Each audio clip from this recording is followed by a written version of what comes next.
asked me, were you born in this country? And I was immediately offended. And I said, yeah, I was born in this country. And then she says, do you have any kids? I said, no, I don't have any kids. She then asked me if I was married. And then I said, no, ma'am, I am not married. She says, how old are you? I said, 19. May I help you find something? She then says, you are the most beautiful girl I have seen. And I said, oh, thank you. And then she says, I think you could be the next Miss USA. I'm in the Army, okay? We don't do pageants in the Army.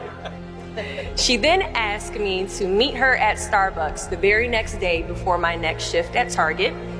And apparently I was a pretty open-minded 19-year-old because I actually agreed to meet her the very next day. The next day she brought this foot-tall stack of pageant books and proceeds to convince me to enter into a state pageant. So 3 months later, I compete in my first pageant and I lose.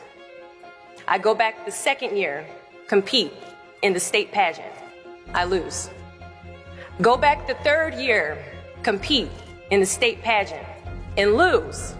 Go back the fourth year, compete in the same pageant and lose. I go back the fifth year, y'all. Compete in the state pageant and lose. But guess what? I go back the sixth year. Guess what happens? I lose. I called her on the phone and said, you told me I could be the next Miss USA. And she says, Deshauna, keep working, don't quit, keep going back. And in June of 2015, she passes away from leukemia. 6 months later, in December 2015, I win Miss District of Columbia, USA. And 6 months after that, in June of 2016, I become the first soldier to win Miss USA. At times, our purpose drops in our laps as if the heavens threw it by accident. I ask only one thing of you all today after you leave this building.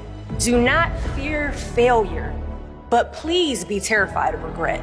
Giving up is out this door, you will receive 100 doors shut, slam in your face. You will have 100 moments that will be filled with someone telling you no.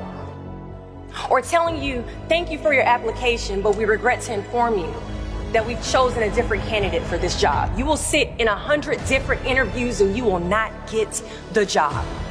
The reality of life is that we will all hear more no's than we hear yeses.